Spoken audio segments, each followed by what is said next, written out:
एक गांव में 10 वर्षीय बसंत नाम का अपाहिज बालक रहता था। बसंत के पिता गांव के मुखिया थे। बसंत का बड़ा भाई बसंत को बिल्कुल भी पसंद नहीं करता था। इसी वजह से बसंत ज्यादातर घर के बाहर उदास रहता था। एक दिन की बात है, बसंत गांव में उदास बैठा हुआ था कि तभी उसकी ही उम्र का आकाश वहां पर अचानक गिर गया। अरे क्या हुआ तुम्हें? सामने इतना बड़ा पत्थर है, तुम्हें दिखाई नहीं दिया? वो क्या है ना, मुझे आंखों से नहीं दिखता है, मैं अंधा हूँ। बसंत आकाश को उठाने लगा। ये तो बैसाखी है, क्या तुम चल नहीं सकते? मुझे चलने के लिए बैसाखी की जरूरत पड़ती है। तब तो हम दोनों एक से हुए। तुम रहते कहाँ हो? मेरा इस दुनिया में कोई नहीं है, मैं अनाथ हूँ। मैं अनाथ तो नहीं हूँ, पर अनाथ जैसा जीवन व्यतीत कर रहा हूँ। क्या तुम मेरे दोस्त बनोगी?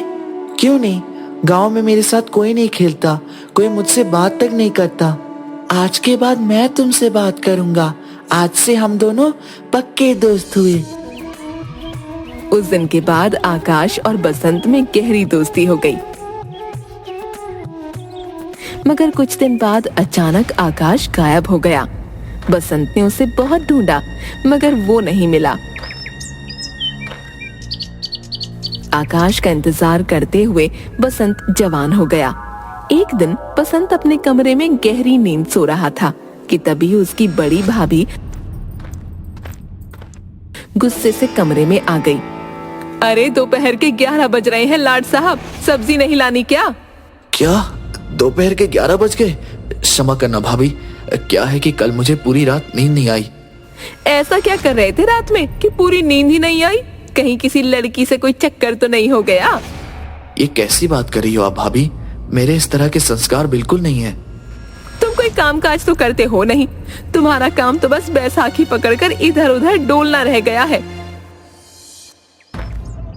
बसंत बेचारा बैसाखी पकड़े हुए बाजार चला गया। बाजार में बसंत सौदा खरीद ही रहा था कि तभी बाजार में उसका मिलने वाला एक व्यक्ति मिल गया। क्या हाल है बसंत भाई? आज तुम्हारा चेहरा कैसे उतरा हुआ है? अब तुम्हें क्या बताऊं, मेरी माँ मुझे बचपन में छोड़कर चली गई। सोचा था जब भैया की शादी हो जाएगी तो भाभी मुझे माँ की तरह प्रेम करेगी, मगर भाभी मुझे अपमान करने का कोई मौका नहीं छोड़ती है। तो तुम इस बात की शिकायत अपने पिता से क्यों नहीं करते? वो तो गांव के मुखिया है, दूसरों की समस्या सुलझाते हैं, क्या अपने घर की समस्या नहीं सुलझा सकते? डरता हूँ, पिताजी मुझसे बहुत प्यार करते हैं। अगर उन्हें मेरे प्रति भाभी के बुरे रवैये का पता लगा तो वो बहुत ज्यादा नाराज हो जाएंगे। आखिर मुझे रहना तो उनके साथ है ना। अच्छा मैं चलता हूँ, नहीं तो भाभी नाराज हो जाएगी।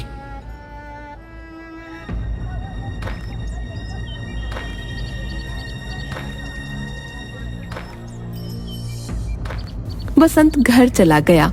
बसंत को देखकर बिंदिया आग बबूला हो गई। 11 बजे बाजार गए थे और अब 12 बज रहे हैं।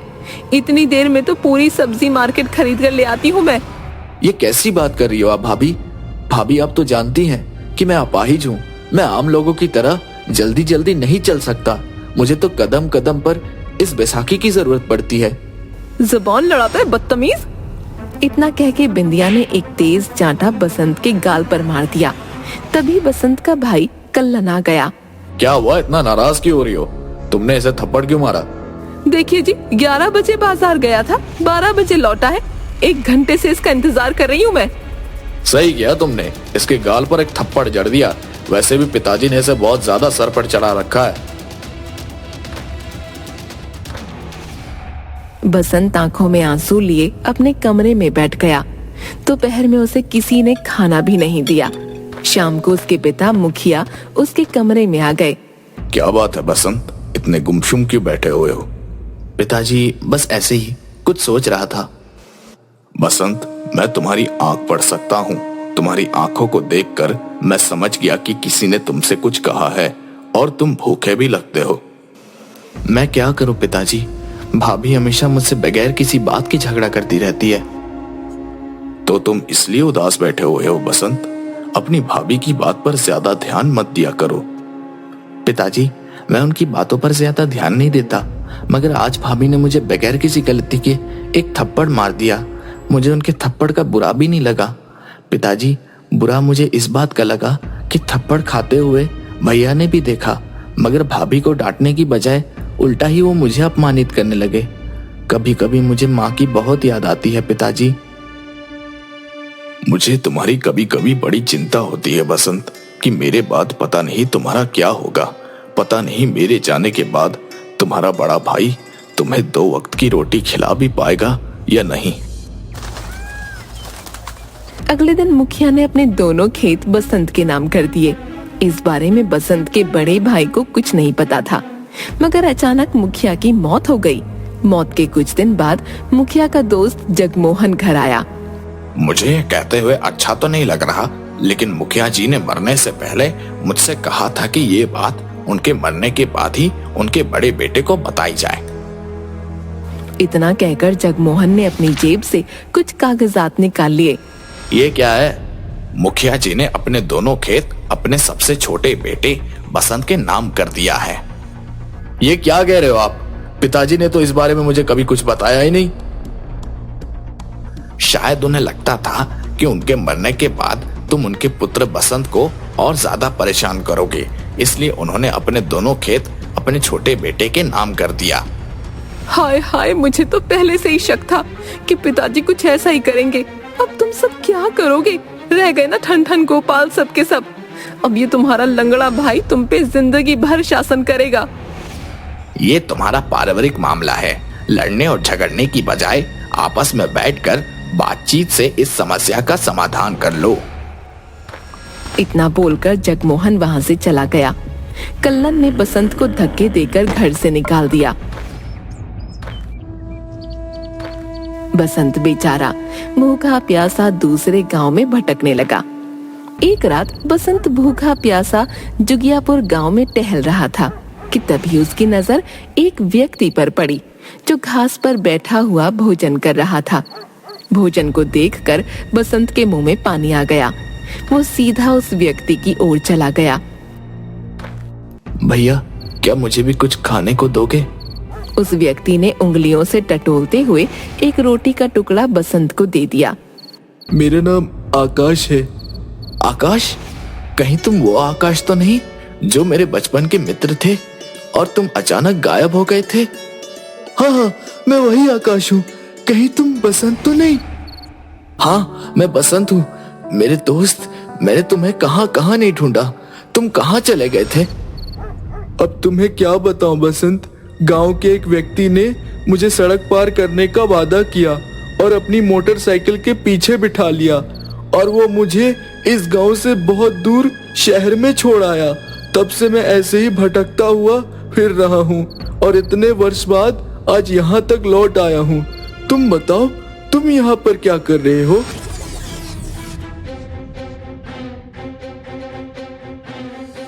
घबरा मत मेरे दोस्त, अब मैं आ गया हूँ ना।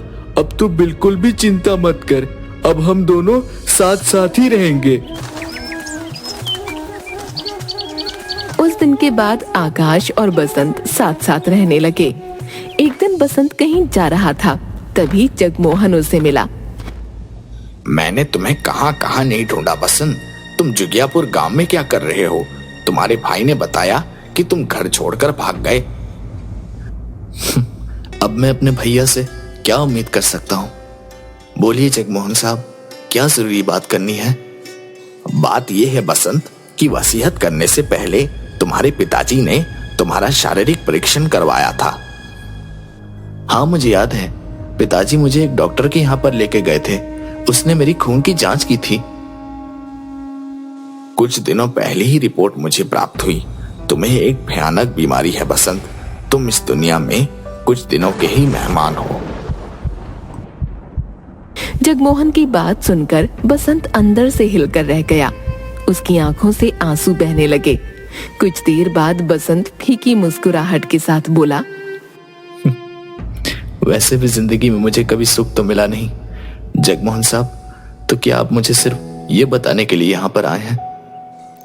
मैं जानता हूँ बसंत कि तुम्हारे भाई और भाभी का तुम्हारे प्रति व्यवहार कितना बुरा था और उन्होंने कि तुम्हें धोखा देकर घर से बाहर भी निकाल दिया था, लेकिन उन्हें उनके किए की सजा भी मिल चुकी है बसंत। तुम्हारा बड़ा भाई अब सड़क पर आ चुका है और तुम्हारी भाभी सड़कों पर भीख मांगकर गुजारा करती है। मैं इस बात को नहीं मानता वकील साहब। अगर तुम्हें मेरी बात का विश्वास नहीं तो स्वयं अपनी आंखों से देख लो।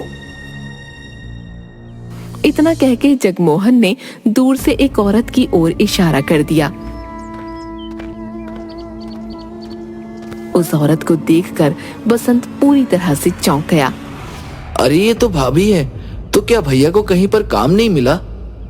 नहीं, क्योंकि तुम्हारा भाई अब अपाहिज हो चुका है तुम्हारी तरह। बसंत, तुम तो कुछ दिनों के ही मेहमान हो, तो क्यों ना तुम अपने दोनों खेत अपने भाई के नाम कर दो। ये बात मैं तुमसे सिर्फ इंसानियत के नाते कह रहा हूँ, बाकी तुम्हारी मर्जी। जगमोहन की बात सुनकर बसंत कुछ सोचता हुआ बोला। मैंने सोच लिया है जगमोहन चाचा, मुझे क्या करना चाहिए। आप घबराओ मत। मैं अपने भैया और भाभी को सड़क पर भीख मांगने नहीं दूंगा, लेकिन उसके बदले मैं आपसे कुछ चाहता हूँ। तुम मुझसे क्या चाहते हो? बसंत जगमोहन के कान में कुछ बताने लगा। अगले दिन आकाश ने देखा कि बसंत नहीं था। आकाश ने बसंत को बहुत ढूंढा, मगर बसंत उसे कहीं नहीं मिला। ऐसे ही कई महीने बीत गए। एक दिन अचानक आकाश किसी कार से टकरा गया। कार से एक व्यक्ति बाहर निकलकर आ गया। अरे तुम्हें चोट तो नहीं आई? नहीं साहब, मुझे कोई चोट नहीं आई। मेरे शरीर को तो हर 5 मिनट बाद किसी न किसी चीज से टकराने की आदत है। मेरा नाम डॉक्टर जोशी है। क्या तुम अंधे हो? जी हाँ डॉक्टर साहब, मैं अंधा हूँ। डॉक्टर आकाश की आंखों को हाथ लगाकर चेक करने लगा। तुम्हारा इलाज संभव हो सकता है। अगर तुम चाहो तो मैं तुम्हारी आंखों की रोशनी वापस लौटा सकता हूँ। ये सुनकर आकाश खुशी से झूम उठा। क्या वाकई देख सकता हूँ डॉक्टर साहब? हाँ, तुम देख सकते हो। आओ मेरे साथ। डॉक्टर आकाश को एक अस्पताल में लेकर आ गया। कुछ ही महीनों में आकाश को दिखाई देने लगा। ये लो आकाश, 10 लाख रुपए। अब तुम्हें सड़कों पर भीख मांगने की जरूरत नहीं है। आकाश ने उन 10 लाख रुपए का खाद का काम शुरू किया। कुछ ही समय में आकाश पैसों में खेलने लगा। अब वो एक बहुत अमीर व्यक्ति बन चुका था। कुछ सालों बाद आकाश डॉक्टर के घर पर आया। मैं भी तुमसे ही मिलना चाहता था आकाश। दरअसल मैं तुम्हें कुछ देना चाहता था। मैं आपको कुछ लौटाने आया हूँ। इतना कहकर आकाश ने 10 लाख रुपए डॉक्टर को दे दिए। मैं आपका एहसान जिंदगी भर नहीं भूलूंगा डॉक्टर साहब। दुनिया में एक तरफ जहां आप जैसे अच्छे इंसान मौजूद हैं जो मुझ जैसे व्यक्ति की मदद करते हैं, तो वहीं दूसरी तरफ मेरे मक्कार दोस्त की तरह जो बीच रास्ते में मुझे छोड़कर भाग जाता है। ये 10 लाख तुम्हारे हैं आकाश। मरने से पहले बसंत ने मुझे ये 10 लाख रुपए तुम्हें देने के लिए कहा था। डॉक्टर की बात सुनकर आकाश के पैरों तले जमीन खिसक गई। ये आप क्या कह रहे हैं? मैं बिल्कुल सही कह रहा हूँ। दरअसल बसंत को एक लाइलाज बीमारी थी और बसंत इस बारे में जानता था। मरने से पहले 10 लाख रुपए उसने मुझे तुम्हें देने के लिए कहा था। उसने मुझसे ये कहा था कि मेरे दोस्त से कहना कि मैं उससे आखिरी बार इसलिए नहीं मिल सका कि वो मेरे जाने की बात सुनकर दुखी ना हो जाए। आपने मुझे पहले क्यों नहीं बताया? मैं उसके बारे में पता नहीं क्या क्या सोचता रहता था, और वो जाते जाते मेरे ऊपर इतना बड़ा उपकार करके गया। मैं उसका उपकार का बदला कैसे चुकाऊंगा? मैं तो अब उससे मिल भी नहीं सकता। अपने आप को संभालो आकाश। बसंत तुम्हारे साथ हमेशा रहेगा, और ये मेरे शब्द नहीं बल्कि बसंत के शब्द हैं कि वो तुम्हारा साथ हमेशा रहेगा। झूठ बोलता था। अगर ऐसी बात है तो फिर मुझे छोड़कर क्यों गया? आकाश, तुम जिन आंखों से आज इस संसार को देख रहे हो वो और किसी की नहीं बल्कि तुम्हारे दोस्त बसंत की आंखें हैं। मरने से पहले उसने तुम्हें दान कर दी थी। तुम उसकी ही आंखों से अब इस दुनिया को देखोगे। आकाश नम आंखों से वहां से चला गया। आकाश आज भी अपने दोस्त बसंत को याद करता है।